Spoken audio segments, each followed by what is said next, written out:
नमस्कार, मी शाहिद खेरटकर सह्याद्री समाचार मध्ये आपल्या सर्वांचं स्वागत करतो। पाहूयात एक विशेष बातमी।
स्वागता स्वागता करूया, स्वागता स्वागता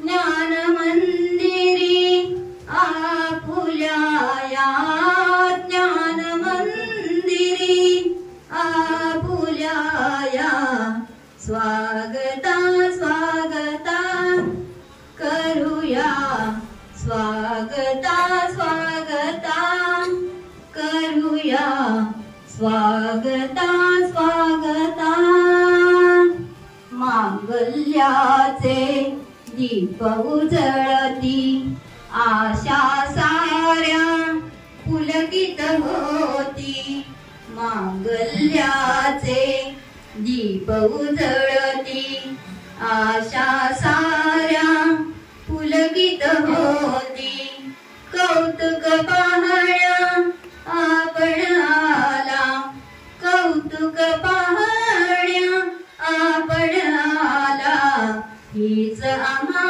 धन्यता करूया, स्वागता स्वागता करूया, स्वागता स्वागता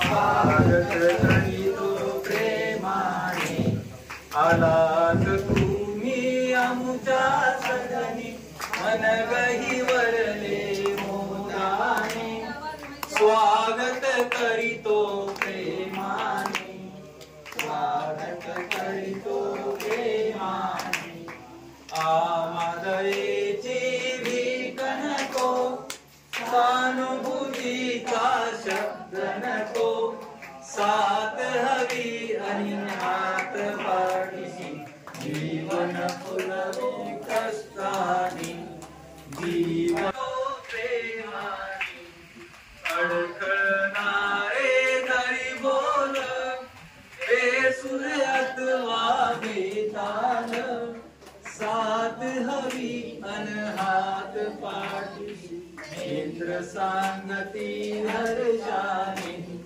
स्वागत करीतो प्रेमाने, स्वागत करीतो प्रेमाने।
आपल्या सामाजिक व शैक्षणिक शासकीय व निमशासकीय क्षेत्रात उल्लेखनीय व अतुलनीय निस्वार्थी व भरीवपणे कार्य करून शाश्वत सेवा केल्याबद्दल वैशिष्ट्यपूर्ण गुणवत्तेच्या सन्मानार्थ विधायक व कौतुकास्पद कार्याची दखल घेऊन आरती निराधार सेवा फाउंडेशन चिपळूणतर्फे निवडक व्यक्तींमध्ये आपली निवड झालेली आहे.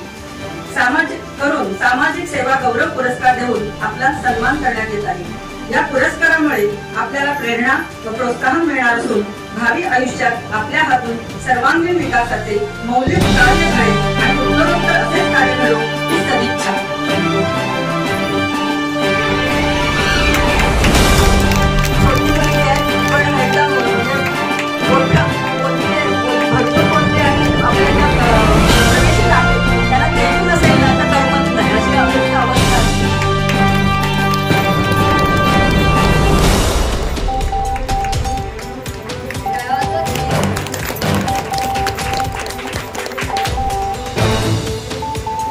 रागवतात खाली पण कामात एक्सपर्ट आहे.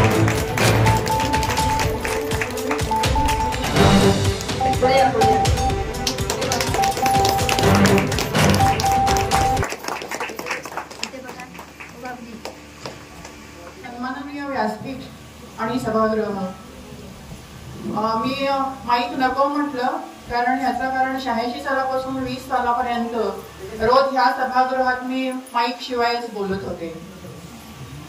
काही वेळा संकट येतात आणि त्या संकटामधून काहीतरी चांगलं निघतं.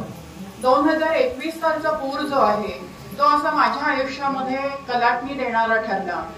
कारण 20 सालच्या ऑक्टोबरमध्ये मी रिटायर झाले आणि नंतर काय करायचं असा माझ्यासमोर मोठा प्रश्न होता. कारण विद्यार्थी संख्येअभावी शाळा बंद पडणार होती. इथे मालदरची जी जिल्हा परिषद मराठी शाळा आहे ती एक तर सेमी इंग्लिश झाली हे एक, आणि दुसरं तिथेही 7वीला 6-7 मुलं. तर 6-7 मुलं येणार, ती पुढे 9वीला ती पुढे 10वीला, म्हणजे एकूण शाळेची विद्यार्थी संख्या 20च्या आत राहिली असती. तर एवढ्या सगळ्यांसाठी हा सेटअप चालवायचा, स्टाफ हा करायचा. तर त्यामुळे आम्ही शाळा बंद करायचा निर्णय घेतला. आणि मग 20 सालानंतर ही एवढी मोठी जी इमारत बांधलेली होती, म्हणजे शाळा सुरू करताना असं काही स्वप्न पडलेलं नव्हतं की शाळा कारण आपण स्थायी स्वरूपाचं एक वास्तू म्हणून उभारलेली असते. तर ही शाळा बंद होईल असं काही कोणाच्या स्वप्नातही नव्हतं. पण दुर्दैवाने तसं घडलं की शाळा दुःखद अंतःकरणाने बंद करावी लागली. आणि मग माझ्या समोर असा प्रश्न होता की पुढे मी आता काय करणार आहे. 20 साल लॉकडाऊन मध्येच गेलं पूर्ण, सगळ्याच शाळा बंद होत्या. 21 सालही साधारणपणे तसंच गेलं आणि 21 सालच्या 22 जुलैला चिपळूणला प्रलयंकारी असा पूर आला. 2005च्या पुरामध्ये शाळा चालू असल्यामुळे माझा तसा जनजीवनाशी संपर्क आला नव्हता. मी बायपासनी शाळेत यायचे, बायपासनी घरी जायचे. गावात काय घडत होतं, गावात काय नुकसान झालं हे फक्त ऐकीव बातम्यांवरून कळत होतं. पण 2021चा जो पूर होता त्याने चिपळूणचं सगळं होत्याचं नव्हतं करून टाकलं. सुदैवाने तेव्हा माझा मुलगा वर्क फ्रॉम होम करत घरी होता आणि आम्ही ठरवलं की आपली दोघांची टीम आणि आपण आपल्याला जमेल तेवढं काम करूया. साधारणपणे 16 सालापासून मी फेसबुकवर ऍक्टिव्ह आहे. आणि लोक मोबाईलला नावं ठेवतात, पण माझा अतिशय चांगला अनुभव आहे की फेसबुक हे माध्यम जर तुम्ही चांगल्या पद्धतीने वापरलं तर तुम्ही अनेक लोकांपर्यंत पोहोचू शकता. तर त्या फेसबुकच्या माध्यमातून म्हणजे लोकांनी मला विचारलं, अनेक संस्था मदत स्वीकारायला तयार होत्या, पण तरी काही लोकांचं म्हणणं असं होतं की आम्हाला कळलं पाहिजे आमची मदत कोणापर्यंत गेलेली आहे. आणि म्हणून मला अनेक माझ्या फेसबुक फ्रेंडनी विचारलं की तू जर मदत निधी आमच्याकडून घेत असलीस तर आम्ही पैसे देणार आहोत. मी मुलाला विचारलं की मी एकटी काही करू शकत नाही, मदत आपल्याला नेऊन पोहोचवावी लागेल, तर तू तयार आहेस का? तर तो हो म्हणाला आणि आमची दोघांची एक छोटीशी टीम तयार झाली. खूप मोठ्या प्रमाणावरती मदत कार्य झालं, त्यात आमचा हा छोटासा एक खारीचा वाटा होता. पण तुम्हाला सांगायला आनंद वाटतो की फेसबुकच्या माध्यमातून जवळपास 10 लाखांचा निधी माझ्याकडे जमा झालेला होता. अन्नधान्य आणि कपडे तर भरपूर येत होते, म्हणून मग आम्ही एक थोडासा ब्रेक घेतला आणि मग असं ठरवलं की ज्यांना जी रिक्वायरमेंट आहे ते द्यायचं. उगाच धान्यापरी धान्य द्यायचं किंवा कपड्यापरी कपडे नेऊन अनावश्यक असताना द्यायचे. आणि मग आम्ही ठरवलं की ज्यांना पुन्हा उभं करता येईल आपल्याला साधारणपणे, म्हणजे खरं आपण केलेलं बोलू नये, पण सध्याचं युग हे प्रसिद्धीचं आहे, आपण बोललो नाही तर मग कळणार नाही. तर त्यामुळे साधारण 40 महिलांना आम्ही शिवणाची मशीन्स दिली, गायी दिल्या, म्हशी दिल्या. आणि त्याच माध्यमातून माझ्या एका मैत्रिणींनी मला सांगितलं की अनिता नारकर म्हणून पेढ्यामध्ये मतिमंद मुलांसाठी वसतिगृह चालवतात, त्यांचं वॉशिंग मशीन पुरामध्ये खराब झालेलं आहे, तर तुला जमणार असेल तर तू त्यांना भेट आणि ते मशीन त्यांना दे. तिने फोन नंबर दिला होता माझ्या मैत्रिणीने. मी नारकर मॅडमना फोन केला. तर सांगण्यासारखी गोष्ट आहे की काही वेळा आपण निधी देतो, पुढे त्याचं काय होतं आपण मी विचारायला जात नाही, पण त्या मला म्हणाल्या की तुम्ही मशीन खरेदी करा आणि आम्ही द्यायची व्यवस्था करू, म्हणजे पैसे सुद्धा स्वतःच्या हातात नको म्हणाल्या. पण तरी सुद्धा मी म्हटलं मला वॉशिंग मशीन मधलं काही समजत नाही, तुमची काय रिक्वायरमेंट आहे त्याप्रमाणे घ्या. आणि मग त्या मशीनची किंमत मी त्यांना ट्रान्सफर केली. ही जुलै मधली गोष्ट.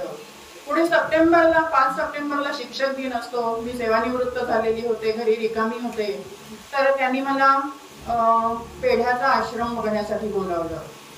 त्या दिवशी मला पहिल्यांदा, म्हणजे मी वृद्धाश्रम ह्याच्या आधी बघितलेले होते, पण मतिमंद मुलांचं वसतिगृह मी पहिल्यांदाच बघत होते. कधीतरी आपल्याला रस्त्यामध्ये वगैरे दिसतात मुलं, आपण जरा हळहळतो, पण प्रत्यक्ष तिथे सेवा करणं म्हणजे काय असतं, सेवाभावी वृत्ती म्हणजे काय असतं, हे त्या ठिकाणी माझ्या निदर्शनास आलं. आणि आपण केलेली मदत जी आहे ती अजिबातच अनाठाई नाही, या सत्कारणी लागलेली आहे. आणि त्याच वेळी बोलण्याच्या ओघामध्ये ही जी शाळा काढली ती मी मगाशी म्हटलं तशी ती बंद करण्यासाठी काढलेली नव्हती, पण दुर्दैवाने ती बंद झाली, बंद करावी लागली. माझ्या वडिलांना समाजसेवेची अतिशय आवड होती आणि ही शाळा जी आहे ती त्यांनी त्यांच्या रिटायरमेंट नंतर काढलेली होती. त्यांच्या मनामध्ये खूप प्लॅन होते, किंबहुना शाळेमध्ये असताना सुद्धा त्यांना असं वाटायचं की आपण हॉस्टेल काढूया, ही शाळा आहे ती रात्रंदिवस गजबजलेली राहिली पाहिजे. आम्ही सुरुवातीला काही सांस्कृतिक कार्यक्रम घ्यायचो, पण आता तुमच्या लक्षात आलं असेल तशी रिमोट प्लेसला आहे. पण अर्थात मालघर, निर्वाळ आणि रावळगाव अशा 3 गावांना मध्यवर्ती पडावी आणि स्वतःची जागा, स्वतःची इमारत, यासाठी म्हणून ही जागा आम्ही निवडलेली होती.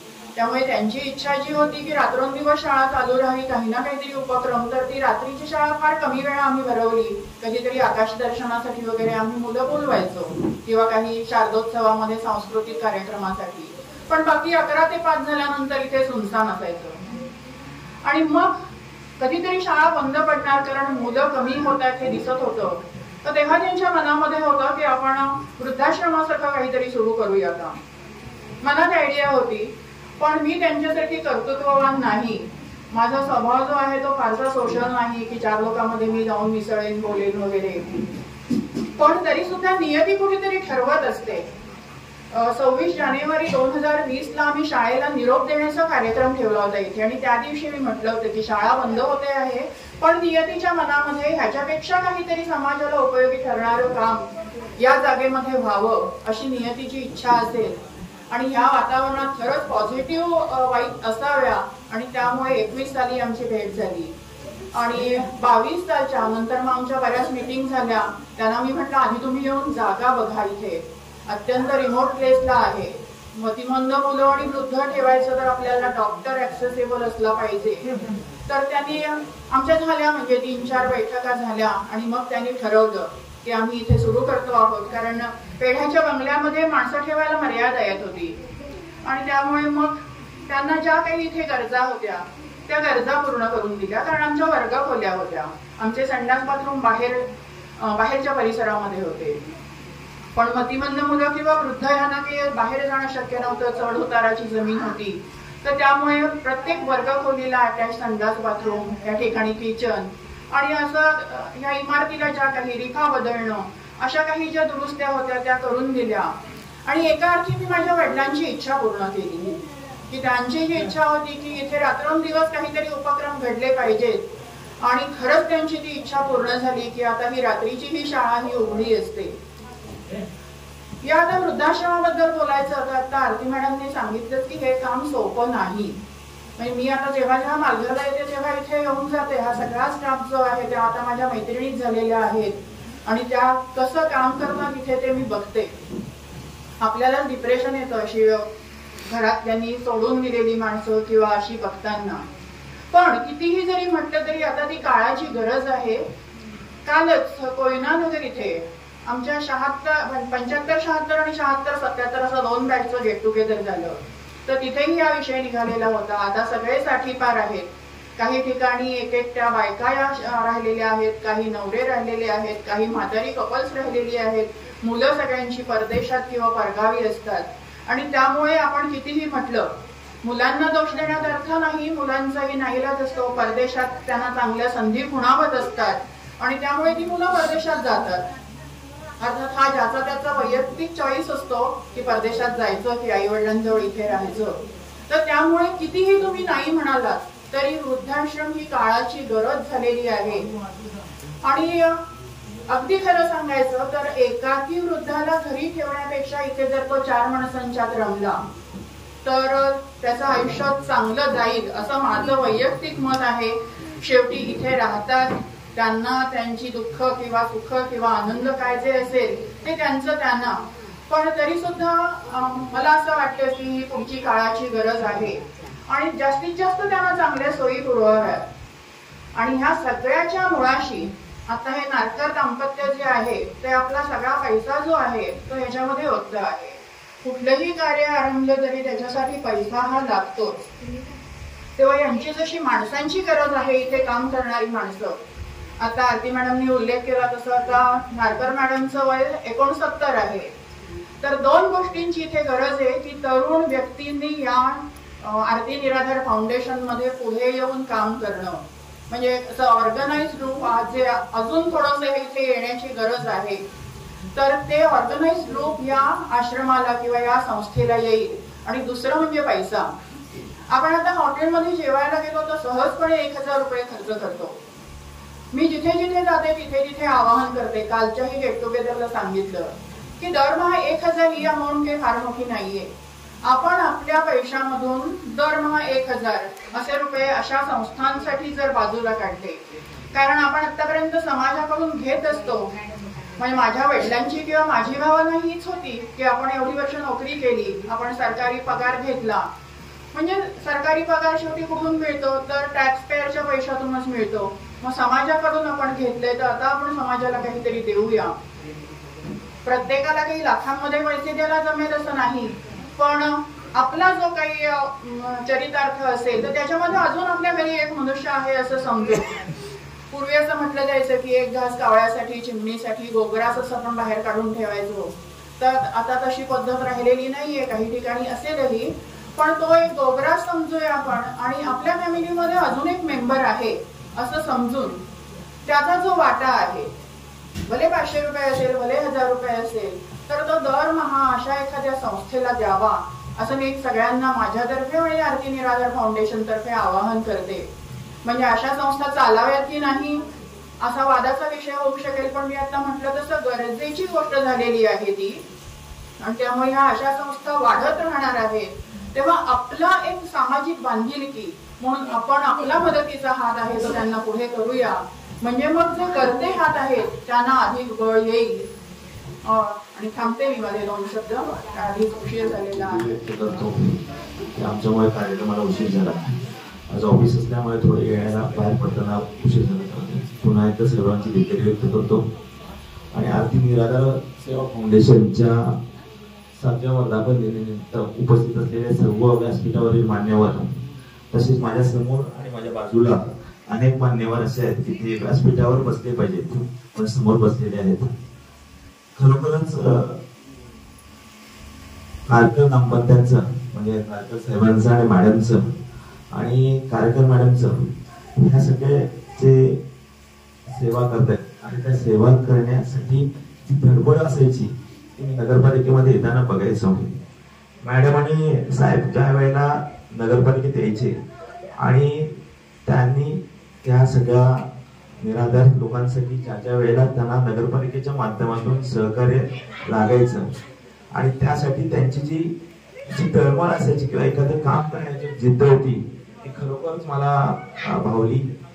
आणि अनेक गोष्टी होत्या, फक्त मर्यादा एवढीच होत होती की नगरपालिकेच्या माध्यमातून आम्ही त्यांना सहकार्य करताना हे जे आहे फाउंडेशन ते कार्यालय ते नगरपालिका हद्दीमध्ये असल्यामुळे आम्हाला थोड्याशा मर्यादा येत होत्या आणि त्याचं मलाही खंत होत होतं.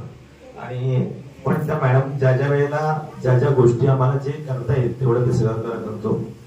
मला खरोखर इथे येऊन आनंद झाला. आजचा माझा दिवस खरोखर एका चांगल्या ठिकाणी की मनापासून माझी खूप इच्छा होती की यायचं. आणि मॅडम आणि साहेब सुद्धा मला सतत बोलायचे, कार्यक्रम मॅडम बोलायचे की तुम्ही एकदा येऊन जा.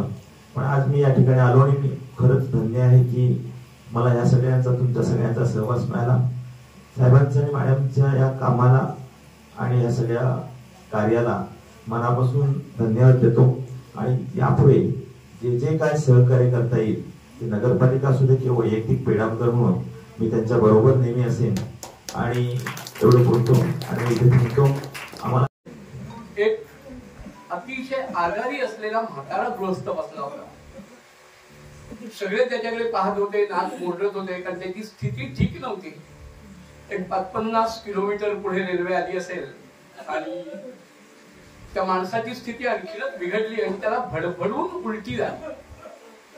आता ही इतकी एक अकस्मात होणारी गोष्ट असते की अनेक लोकांच्या अंगावर उडालं, अनेक लोकांचे कपडे खराब झाले, गाडीमध्ये एक दुर्गंध पसरला आणि गाडीतल्या अनेक लोकांनी त्या वृद्ध माणसाला शिव्या द्यायला सुरुवात केली. सगळ्या लोकांनी तिकडे पाठ फिरवली, कोणी नाक पकडलं. पण एक पांढरी टोपी, पांढरा शर्ट आणि पांढरा लेंगा घातलेला गृहस्थ होता. तो उठला, त्याने त्या माणसाला जाऊन आधार दिला, त्याचं खिशातली पाण्याची बाटली काढली, त्याचा हात तोंड धुतलं. रेल्वेचा फ्लोअर संपूर्ण त्याच्या उलटीने जो खराब झाला होता तो साफ केला आणि पुन्हा आपल्या जागेवर जाऊन बसला. अनेक लोकांनी त्याच्यावरही टीका केली की काय गरज होती, रेल्वेचा स्टाफ आला असता, केलं असतं. गाडी पुण्याला पोहोचली, सगळेजण खाली उतरले, तो माणूसही खाली उतरला. 50 लोक हात तुरे घेऊन आले, त्याच्या गळ्यामध्ये घातले आणि एकच घोषणा दिली, साने गुरुजींचा विजय असो. तेव्हा लोकांना कळलं की 100 लोक हजर असतात, अनेक लोक उपस्थित असतात, पण करणारा मात्र एकच असतो आणि तो साने गुरुजी असतो. बघून रोगार्थ करीन घाई, बनेन त्याची निरपेक्ष आई, असं म्हणणारा माणूस जेव्हा सेवा कार्यामध्ये उतरतो तेव्हा तो समाजाचा आदर्श होतो. आज इथे तुम्ही नारकर दाम्पत्याची स्तुती करताय, आमच्या सध्याची स्तुती करताय. ही जमीन दिल्याबद्दल ही 100रातली एक असणारी माणसं आहेत. एवढं फक्त आपण या लक्षात ठेवूया. साने गुरुजींचं दुसरं विधान आहे की करी मनोरंजन जो मुलांचे, जडेल नाते प्रभूची तयांचे. 70-72 वर्षाचे आमचे जोशी काका असतील किंवा अन्य मंडळी असतील ज्यांची वय 60च्या पुढे केव्हाच पोहोचले, पण खरोखर ते वृद्ध आहेत का? ते वृद्ध वयाने असतील पण वृत्तीने किंवा परिस्थितीने किंवा तब्येतीने ती मुलंच आहेत. आणि या मुलांचं मनोरंजन किंवा सांभाळ तुम्ही करता आहात, हे तुमचं महत्व आहे. तुम्हाला मनापासून नमस्कार करतो. आज या कार्यक्रमाला येण्याच्या निमित्ताने सतीश अप्पांसारखे जुने आमचे दोस्त रोज आम्ही भेटायचो, ते भेटले त्याचाही आनंद आहे. हे काम असंच पुढे चालू राहावं. मी शेजारीच राहतो, माझ्याने होईल ते सहकार्य नक्की करीन एवढंच म्हणतो. बरोबर 4 मिनिटात कबूल केल्याप्रमाणे थांबतो.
पण खूप आवड आहे.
पण आपण म्हणतो ना, मगाशी गाडीकर मॅडम म्हणाले की परशुराम किंवा कुठला तरी एक आत्मा आपल्या पाठी सर्वात असतो, त्यामुळे आपले कार्य चालतं. माझ्या डोक्यात काही नव्हतं. सुरुवातीपासून एक सर्वसामान्य क्लार्कच्या आणि विज्युअल ऑफिसरच्या ह्याच्यातून बाहेर पडल्यावर एवढं मोठं कार्य होईल माझ्या ध्यानीमनी नव्हते. फक्त जिथं शाळेत जी आमची दिव्यांग मुलं आहेत ते सेवा करायची, हाच उद्देश मी जांभेकर मॅडमशी बोलून दाखवलं होतं. पण माझ्याकडनं एक जागा घेतली जाईल हे काही स्वप्न नव्हतं. काटकर सरांना किंवा आपले खेडेकर बंधू आमचे आहेत ते म्हणतात की ज्या माणसाला गरज होती त्याची भेट झाली म्हणजे आपल्या जिद्द शाळेच्या इथेच. त्यांना लोन हवं होतं म्हणून आलेलं. आणि जांभेकर मॅडम मला आपल्याबरोबर घेऊन जायचं त्याच्या वडलाकाच्या बिल्डिंगमध्ये. आणि मला मुंबईमध्ये सकाळपासून ते रात्रीपर्यंत का परिणाम दिसायचा की मी काम करते. पण त्याच्यामागे कारण काय होतं जे आज मी तुमच्या समोर सगळ्यांसमोर आले त्याचं माझ्या मुलीच्या रूपाने की माझ्या आरती माझ्या परमिशन त्यावेळेला दिले. माझ्या 21व्या वर्षी मी तेव्हा झाले तेव्हा पूर्णपणे कोसळले होते की कसं कर. मला शिक्षणाची खूप आवड होती आणि जेव्हा माझ्या घरात 8 भावंडांचं कुटुंब होतं, मी मोठी होते आणि माझं बाळ असं पदर झाल्यानंतर इतके मी पूर्ण गेले होते की त्यावेळेला नातरांवर जेवढ्या गोष्टींना कळत नव्हते. पण त्यावेळेला आज मला त्या जसं तुम्ही मला माऊली म्हणतात तशी माझी माऊली काशीनाथ घाणेकरांची बायको पण ब्राह्मण सहाय्यक संघामध्ये मी नर्सिंगचं काम केलं 1 वर्षभर 130 रुपयामध्ये. तेव्हा त्याचा माझा परिचय झाला आणि त्या मला कोकाटे नावाने म्हणायच्या की म्हणजे काही असलं की सगळ्यांचा मला कोकाटे शिस्तीला पाठवा आणि मी त्यांच्यावर जायचं. त्या शेवटपर्यंत माझ्या पाठीशी होत्या. आज त्या नाही आहेत. त्यानंतर त्यांच्या घरातले काही प्रॉब्लेम होते, त्यांनी रिमॅरेज केलं. पण त्या माऊली आज त्या अमेरिकेत गेल्यानंतर त्यांची माझी भेट झाली नाही. आज मी उभी आहे ते त्यांचं मी पहिलं स्मरण करते की मला असं वाटलं नाही की एवढं मला सामाजिक आवड होती की मला मुलगी अशी असल्यामुळे घरात काही नाही वाद व्हायचे. मग मी स्टेशनला DED नंतर केलं पण त्याच्यावर BA केलं. SLEDच्या मधल्या कापत रस्ता कापत जायचा, डोळ्यात पाणी असायचं. घरात गेल्यावर एवढीशी खोली त्याच्यामध्ये का नंदा काय म्हणतील काय नाही का खूप डोक्यात विचार यायचे. पण माझे संस्कार असे होते की मी काय बाहेरच्या लाईन जाऊ शकत नव्हते. मग त्यावेळेला फोन वगैरे सुविधा काही नव्हती. माझे मिस्टर BMCच्या ऑफिसमध्ये होते. ते त्यांच्या मित्रांबरोबर वेळ काढायचे कारण घरात भांडणं नको. कारण त्यांच्या मध्यामध्ये वडील पण आपले बायको पण आपली कोणाची बाजू घ्यायची. पण मी आपला सतत विचार करत असं आकाशाकडे बघत त्यामुळे SLED कॉलेज जाऊन एकटीच बसत राहायचे. मग नंतर हळूहळू कळलं तिथे BAचा कॉरेस्पॉन्डन्स कोर्स आहे. तर मी म्हटलं आता काय करू. मग त्यासाठी मी तिथे 2000 त्यावेळेला सगळं माहिती काढली आणि 2000 भरले आणि ऑफिस सुटलं की शनिवार रविवार क्लास असायचे. घरात भांडणं नको वाद नको म्हणून मी त्या मार्गाला गेले. आणि नंतर 2 वर्षांनी मला क्वार्टर्स मिळाली. ते पण माझ्या एका भिडे म्हणून त्या पण आता हयात नाहीये. तर त्यांच्यामुळे मग म्हणे तू आता असं आहेस ना तू काही क्वार्टर्स आपण देऊया. मला मिळाली माटुंग्याच्या चांगल्या पॉश एरियामध्ये तिथे रीमा लागू हे सगळी जी म्हणजे आमच्या शिवाजी मंदिराला जी नाटकं व्हायची पळशीकरांची मुलगी जानवी माझी मैत्रीण या सगळ्या चांगल्या लोकांशी माझा संबंध आला. तेव्हा मला असं वाटायचं की काय कशावरून ही लोक मांडतायत. लोक कुठे कुठे पोचलेत आणि आपण कशासाठी. तर ह्या 2 टाइमच्या जेवणासाठी नाही माझा एवढा खर्च झाला तेवढा खर्च झाला. माझे सासरे हवालदार होते DMC लेवलला पण सगळा खर्च आम्हाला 300-250 रुपये पगार होता. मी होटल करायचे नाटक करायचे. सासरे म्हणायचे देवाजवळ पैसे ठेवायचे. मग त्याप्रमाणे मी देवाजवळ ठेवायचे. आणि त्याला एक हे होतं व्यसन होतं ते मला का माहिती नाही. ते सरळ साधी नीट काम करायचे मुलगे आपलं प्रामाणिकपणे तिथे ठेवायचे. ते आपले लगेच खर्च करून मोकळे व्हायचे. तर मला काय वाटायचं माझे वडील तरी गरीब असले तरी आम्ही माझीच माझं घरात शेजारी चाळीमध्ये गेलो नाही कोणाकडे. तर मग नाही असे का मागतात. मग मला जाऊ दे आता कशाला घरात वाद घालायचा. मग मी SLEDचं पण झालं माझं BA झालं मला 2 इन्क्रीमेंट मिळाला. असं करत करत माझ्या भगिनीसारख्या माझ्या मैत्रिणी आहेत BMC लागल्यापासून त्या आजपर्यंत माझी मैत्री आहे की आज त्यांच्यामुळे मी तरले गेले.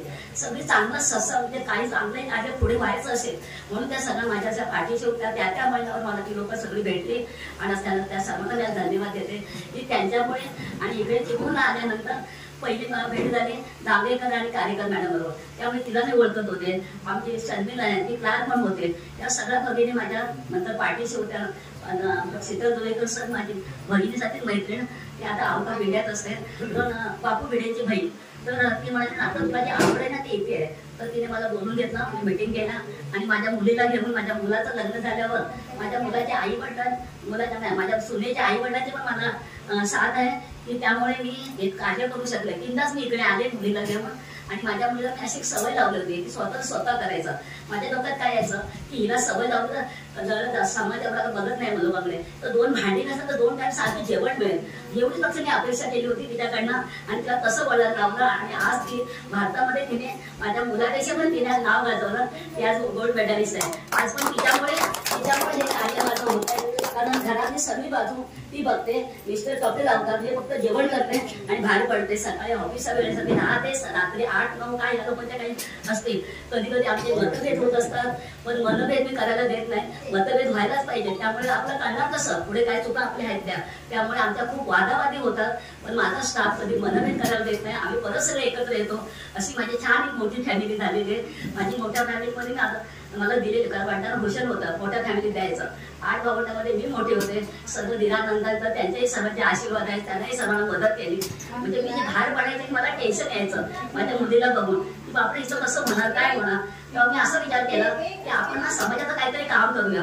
पण समाजाचं म्हणजे काही BMC ऑफिसमध्ये असल्यामुळे ओळखी खूप होत्या आणि सगळ्या लोकांना एक विश्वास होता. नातर मॅडम कधी पण इतकं बिंदास आहे तुम्हीच काय सांगणार नाही म्हणजे कधी माझ्या कुठलंही काम नाकारलं गेलं नाही. आता हा विश्वास खूप महत्वाचा आहे आणि तोच विश्वास मला माझ्या निवडणुकीच्या लोकांनी बंधू भगिनींनी सर्वांनी दिलाय. माझं लाईव्ह तर माझ्या मैत्रिणी आहेत. आज सर्वजणी हे झाल्यामुळे हे कार्य पुढे चालले. त्यामुळे सर्वांना अशी एकच विनंती आहे की हे जे कार्य आपण लावलेलं आहे, तुम्ही रोपटं म्हणता किंवा माऊली किंवा सरपण, हे काही नाही. आपल्याला सगळं नियमित ठरलेलं असतं. त्याप्रमाणे मला ते त्यावेळेला दिव्यांग मुलगी झाली आणि त्यानंतर प्रत्येक महिन्यावर मला वेगवेगळी छान माणसं मिळाली की त्यामुळे मी सावरले गेले. आणि आज महापुराचा पण तोच उद्देश असेल की काहीतरी चांगलं व्हायचं, वाईटातून चांगलं. तशा साठी जोशी मॅडम भेटल्या, त्यांनी लगेच एका शब्दामध्ये त्यांनी ही जागा की असं माझं डोक्यात आहे की सामाजिक कार्य करायचं. मी लगेच जेव्हा मी प्रयत्न कधी सोडत नाही तर त्या बोलल्यावर मी म्हटलं बापऱ्या तुमच्या डोकं वाढणार कसं करणार, मग चला आपण एक संधी घेऊया. आणि त्याप्रमाणे त्या वळणावर संधीचा पण फायदा घेत असते. म्हणजे आयुष्यामध्ये आपल्या आयुष्यामध्ये दुःख पण येतात, सुख पण पाहण्यासाठी येतात आणि जातात. पण त्या वेळेला तुम्ही कसं डिसिजन घेताय ते खूप महत्वाचं असतं. आणि ते परमेश्वराने मला बुद्धी दिल्यामुळे ते लक्षात राहून मी असं करत गेले. आणि असं वाटलं पण नव्हतं की आज कार्यक्रम मॅडम या संस्थेत येईल, कारण ते चांगल्या ठिकाणी काम केलेली बाई, पण ती पण असे काही अशी अवस्था होते की त्या वेळेला संकट आलेली माणसं तिथे पडतात. तसं कार्यक्रम मॅडमचं योगदान झालं. 1.5 ते 2 वर्ष बहुतेक जण तिला ओळखत होते.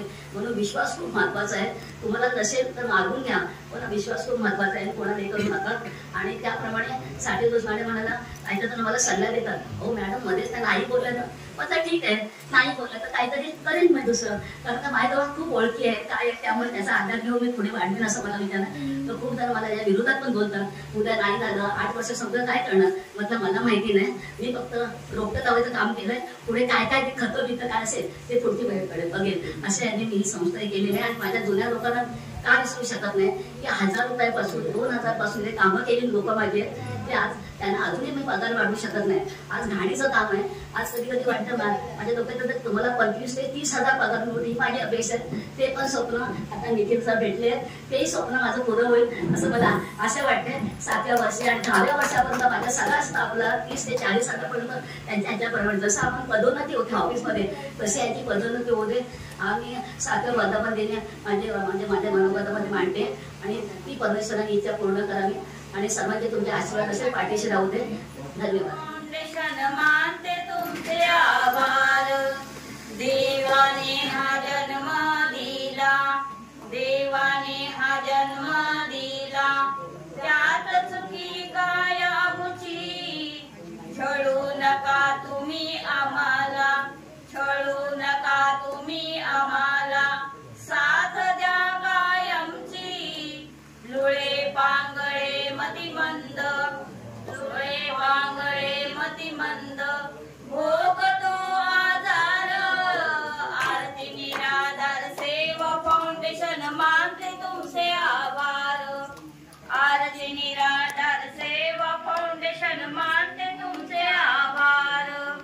जगताना जीवामुचा, जगताना जीवामुचा, खातो किती खस्ता, पाहुनिया तुम्ही आम्हाला, पाहुनिया तुम्ही आम्हाला, निंद